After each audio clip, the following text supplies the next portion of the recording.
Step one, we're going to charge up the compressor, and then I'll show you the next step. Okay, both valves are closed here that feed the water to the coils, and we will hook in over here to blow air through the lines all the way back to the garden.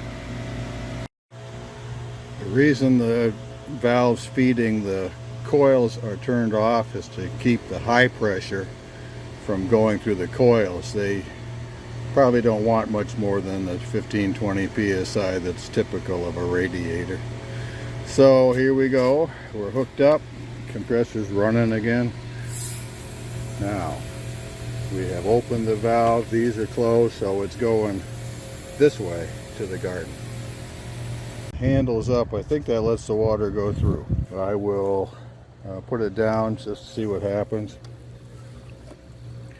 I think that is closed. That is open. We'll go to the other end of the hose, see what we see. The valve on the end of the hose was mostly closed. It's open now. You can see the water pushing out. I'll keep this going until there's air. Then we'll go back to the main part of the project. You may be able to hear that there's just air coming out now. So we can rearrange things and start blowing out the coils. Now we have turned off the valve from the hose to the system, so the compressor's building up pressure. We'll disconnect from here, but we'll leave that port open to let water out, and also we'll take the bottom off of the filter, let the water come out there when we start blowing out coils. But first we need to turn off the in valves from all but the first one. We'll start at the west end with blowing the water out because it's the farthest away. This is a special case. This coil is for the music team. There's no out valve. The in valve's wide open. Because of its height, we have to dial back the others so there's enough pressure that this one can get water. I'll move one at a time so you can see the inlet valve positions for the typical balancing, but I won't make you watch me walk from here to there. This is the eastmost regular coil, and the inlet, there are arrows, so this is an outlet. These are related to inlet. This valve is the inlet valve. I'll show you what this one's for later. You can see its position, it's part just a little ways open, maybe 25-30 degrees. There are 6 of the regular coils, so the eastmost regular coil is number 6. This is number 5, and unfortunately the valves are already shut off. I've made some marks. The roofing guys used water from the well, so I think they closed all these to get more water. Unfortunately, that put a little more pressure than I'd like through number 6.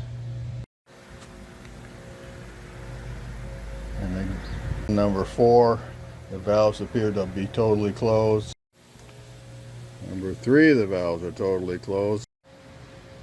Number 2, I'm going to say not totally closed. The outlet is totally closed. Inlet, that's probably its normal position, about 45 degrees. This is number 2, the next to westmost. So this is number 1. Both valves are off here too. We usually have the inlet dialed down quite a lot because it can get rather cold for Rick running the soundboard.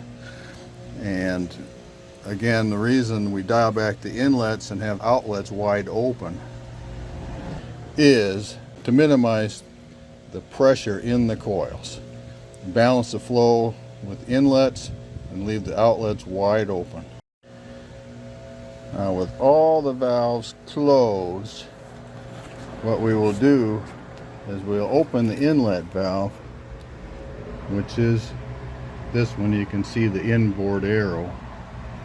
but we'll open that wide open, and then we will be hooking in here, which is at the outlet, and the outlet valve is closed, so we can force air backwards through the coil all the way through the line back where we push the air through to the garden.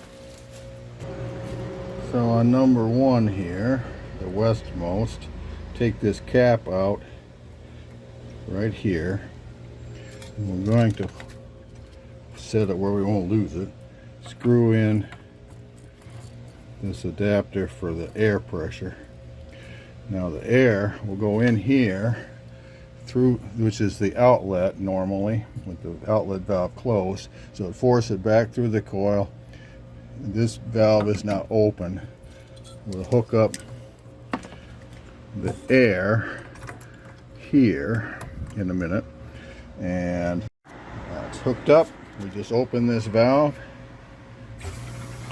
the air's going through. So now the compressor started to run. Coming out the filter, somebody had that blocked up too, so I'm hoping the pressure didn't get too high on number 1.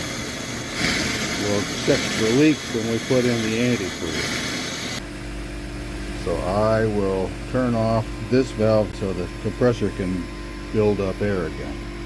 Then we're going to undo this. I'll show you how we set it up to add the antifreeze.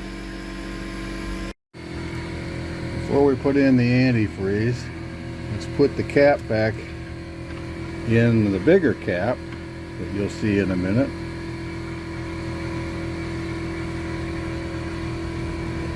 Close the inlet valve all the way. To open this valve, which is going to let the antifreeze come out, because we take this off of here, and that's where we're going to pour in the antifreeze. So it goes backwards through the coil, and when it's full it'll start running out this port that I've added just for that purpose. Now that this valve's open, this valve's closed, this valve's closed, so the antifreeze can't go down the other lines and get wasted.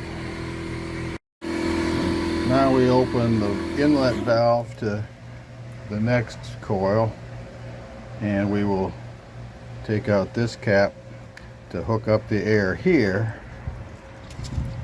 and the outlet is closed, so the air will go through this one now and come out at the filter. And while that's happening, we can set up to add antifreeze in number 1, and then we can kind of chase the antifreeze one coil at a time after the air has blown the water out of each coil. So we don't have to blow the air out of all the coils first and then come back and do the antifreeze by being clever with the valves. In this case, this is where the antifreeze will come out of number 2. If that's the inlet, there's the in arrow, there's the out arrow. We'll be pouring in here, which is going to take a wrench when we put the antifreeze in, but first we have to hook up the air, blow this one out. You can see the outlet pressure is set to be less than 25 psi. Can't always count on, but it helps to prevent accidents that overpressure the coils. Okay, so we're turning on the airflow to number 2. You'll hear the compressor come on any second now. The water's running, you can hear it, and then I'll go to the other end and see it come out.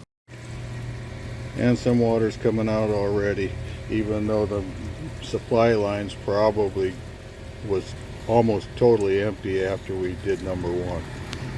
Finishing drizzling out here, I had poured it in this spout here, and now you can see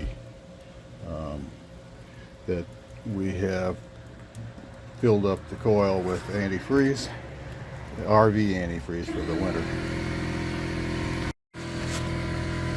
And now that the antifreeze came out this port after pouring in this port, we're going to open the that's the inlet valve. Keep that shut, and we'll open the outlet valve. That way if there's thermal expansion or something, there won't be pressure building up in the coil. But the inlet valve is closed in case some crazy reason, the water gets turned on and heads this way. No more water from number 2, so we will move on to number 3 with the air hose and then put antifreeze in number 2. Okay, number 3 is ready to put the air in, and we'll go put the antifreeze in number 2. All I gotta do, open the valve that is for the inlet, which is this one. The outlet's closed. Open it up. Okay, compressor's running, so I expect the water's going to come at some point, unless that's one of the coils has got enough of a leak to empty itself, which I suppose is a plus. We'll check when I put the antifreeze in. There's signs of water on number 3 here, so it probably drained itself, but I'm still going to put the antifreeze in.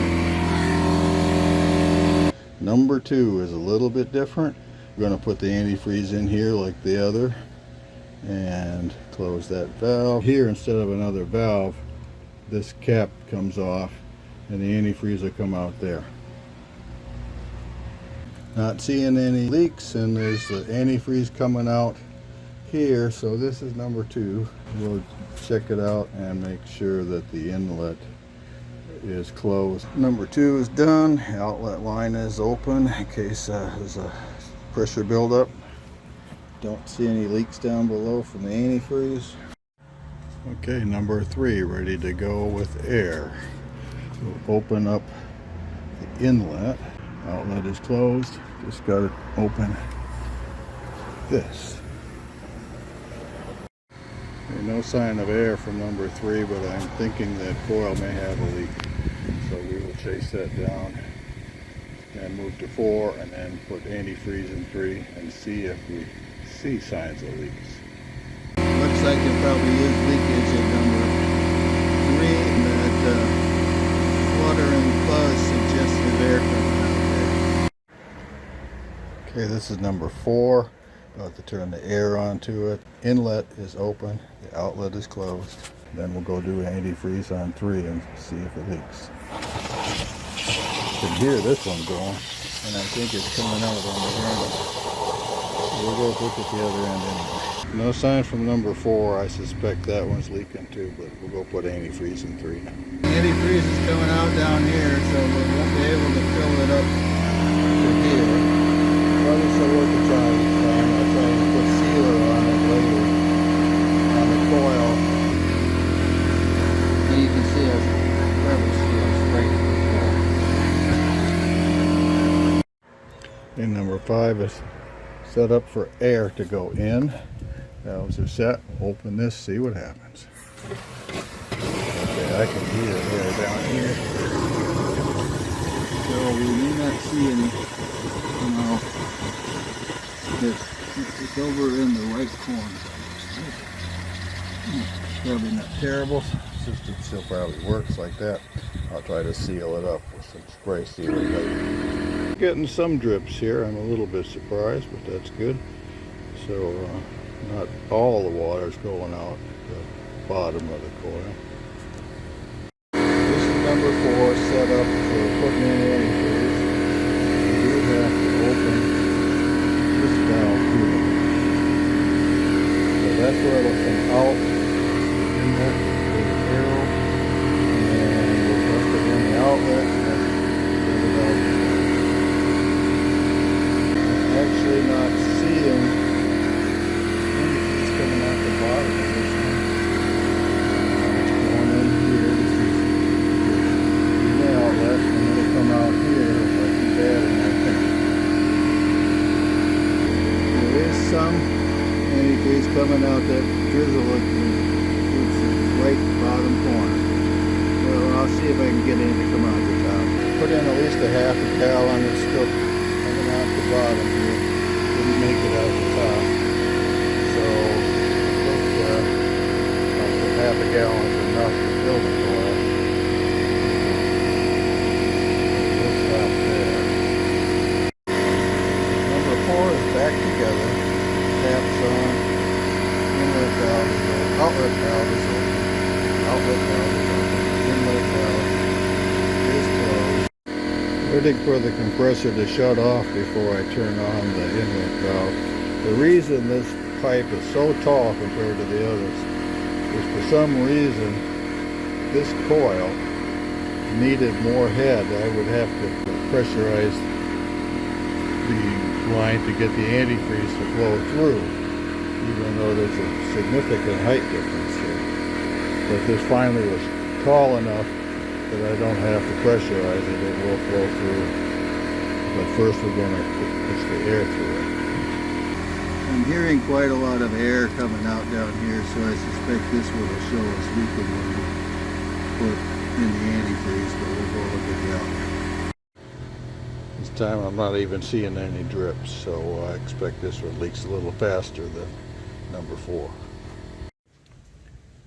Okay, number 6, turning on the air. Definitely hearing water down here. Not seeing it. Maybe it's mostly empty. From number 6, I'm guessing we'll find that there's leak when we put in the antifreeze. Okay. Oops.